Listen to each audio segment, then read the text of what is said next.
అంటే స్పష్టంగా కనపడతా ఉంది. కేవలం మీరు రాజకీయ పబ్బం గడుపుకోవడం కోసం మీరు చేస్తున్నటువంటి ఎత్తులు తప్ప ఇంకొకటి కాదు. నేను మరొకసారి చెప్తా ఉన్నా, తెలంగాణ ఉద్యమంలో అందరి పాత్ర ఉంది, యావత్ తెలంగాణ సమాజం పాత్ర ఉంది, వందలాది మంది బిడ్డల ప్రాణత్యాగాలు ఉంది.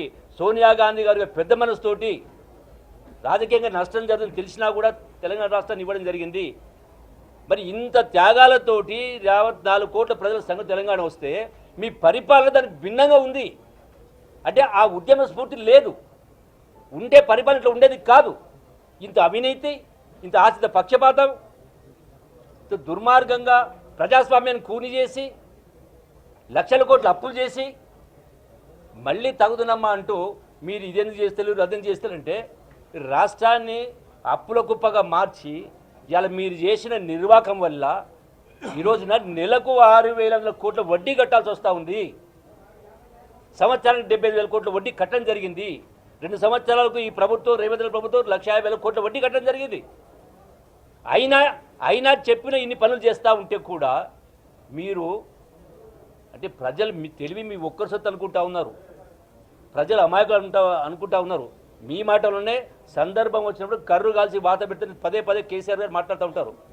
వ్యక్తిగా మేము ఎవరిని ద్వేషించాం, కానీ వ్యవస్థ పరంగా చేసేటువంటి ప్రభుత్వ పరంగా ప్రజాస్వామికంగా లెక్కలు ప్రతిదీ కూడా ప్రజలకు తెలియాల్సిన అవసరం ఉంది. ప్రజలను కన్ఫ్యూజన్ పెట్టాల్సిన అవసరం లేదు. అందుకనే శాసనసభ వేదికగా మాట్లాడడం రమ్మంటే మీరు నెపం చూపించి ఇవాళ మీ అల్లుడు గారు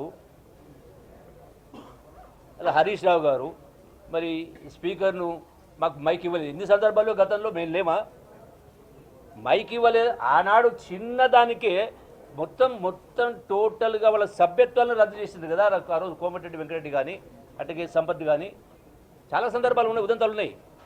మరి దాని ఒకసారి బేరీ తెలుసుకుంటే ఈరోజు మీరు చేసినటువంటిది ఇది డ్రామా కాదా, ఇది యాక్షన్ కాదా? అందుకనే మేమేమంటా ఉన్నాం, ఈరోజు పాలమూరు జిల్లా ప్రజాప్రతినిధులు అందరం కూడా యావత్ కృష్ణా నదీ జలాల పరివాహక ప్రాంతంలో ఉన్నటువంటి పాలమూరు, రంగారెడ్డి, ఖమ్మం జిల్లా వాసులందరం కూడా మీకు విజ్ఞప్తి చేస్తూ ఉన్నాం, 2 చేతులు జోడించి ప్రార్థిస్తూ ఉన్నాం. దయచేసి కృష్ణా జలాల పైన పాలమూరు ప్రాజెక్టు పైన చర్చకు మీరు దయచేసి రండి, విజ్ఞప్తి చేస్తూ ఉన్నాం. చర్చకు రండి, మీరు సలహాలు ఇవ్వండి. వాస్తవాలు తప్పులుంటే మీరు సంతకాలు చేసేవి ముందు పెడతాం, చెప్పండి, సలహాలు సూచనలు ఇవ్వండి. ఉంటే పోనీ మా తప్పులు ఉంటే మీరు ఎత్తి చూపండి. అట్లా కాకుండా మేము శాసనసభనే బైకాట్ చేస్తామంటే మీ అబద్ధాలని మీ బండారాల్ని బయట పెట్టే వాతావరణం వచ్చింది. కాబట్టి మీరు శాసనసభను మేము బైకాట్ చేస్తామంటే ఖచ్చితంగా కృష్ణా జలాలు పారుతున్నటువంటి పాలమూరు జిల్లా, నల్గొండ జిల్లా, ఖమ్మం జిల్లా ప్రజలు జిల్లా నుంచి మిమ్మల్ని బహిష్కరించే కార్యక్రమం జరుగుతుంది. ఆల్రెడీ ఇప్పటికీ స్థానిక సంస్థ ఎన్నికల్లో మీకు 130 సీట్లు రాలే సార్. నెక్స్ట్ ఏ సందర్భం వచ్చినా ఒక్క సీటు కూడా రాదు, మిమ్మల్ని బహిష్కరించే వాతావరణం వస్తుంది. మీరు అటువంటి జరగకుండా ఉండాలంటే మీ చిత్తశుద్ధిని, నిజాయితీని శాసనసభకు వచ్చి చర్చలో పాల్గొని ఈరోజు మీరు ఇచ్చిన స్టేట్మెంట్ వాపసు తీసుకొని మీ నిన్న మొన్న చేసిండ్రు కదా ఎవరు డిప్యూటీ లీడర్గా డిప్యూటీ లీడర్ అయిన మొదటి రోజే ఈ నిర్వాహకం ఎంత ఉందో గొప్పగా ఉందో కనపడతా ఉంది కదా హరీష్ రావు గారిది. బాధ్యత విస్మరిస్తే ఎట్లా? కాబట్టి మరొకసారి యావత్ పాలమూరు జిల్లా ప్రజాప్రతినిధులను, పాలమూరు జిల్లా ప్రజాప్రతినిధులుగా మీకు 2 చేతులు జోడించి ప్రార్థిస్తాం. దయచేసి వచ్చి పాల్గొనండి, వాస్తవాల్ని బయట పెట్టండి. మీకు మరొకసారి విజ్ఞప్తి చేస్తా ఉన్నాం.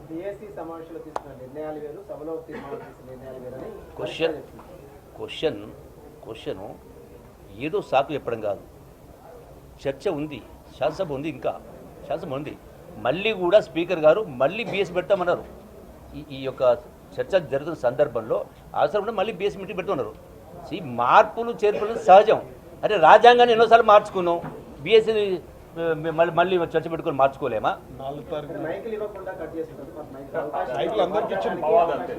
నేను స్పష్టంగా చెప్పిన, గతంలో ఇంతకంటే తీవ్రంగా గత ప్రభుత్వం బీఆర్ఎస్ నిర్ణయాలు తీసుకున్నది. అయినా కూడా ఆనాడు ఉన్నటువంటి ప్రతిపక్షం ఏ రోజు కూడా సెషన్ మొత్తాన్ని కాంగ్రెస్ పార్టీ బాయ్కాట్ చేయలేదు. మీరెందుకు చేస్తా ఉన్నారు? స్పష్టంగా ఒక్కసారి కాదు కదా, గంట సేపు అందరు మాట్లాడారు కదా, అందరు మాట్లాడినరు. బ్రో వారు ఏం చెప్పిండ్రు, ఇంకేదైనా సందర్భం ఉంటే వేరే రూపంగా రమ్మని చెప్పిండ్రు. ఇది క్వశ్చన్ అవరు కాబట్టి మీరు షార్ట్ తీసుకుని అంటే చెప్పిండ్రు. నేను తప్పేముంది, ఎన్నిసార్లు జరగలే. Thank you very much.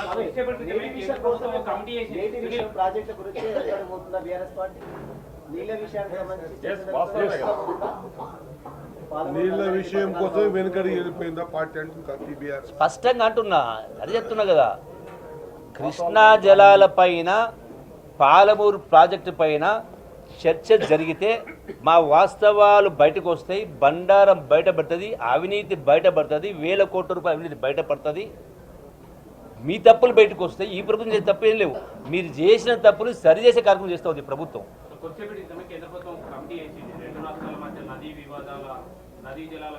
అదే నేను చెప్పేది కదా, మా వాటన్నిటిపైన చర్చించడం కోసమే కదా ఇది వేదిక కదా.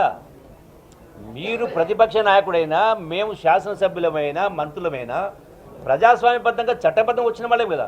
వేదిక ఇదే కదా, దీన్ని మించిన వేదిక లేదు కదా, దీన్ని ఉపయోగించుకోవాలి కదా.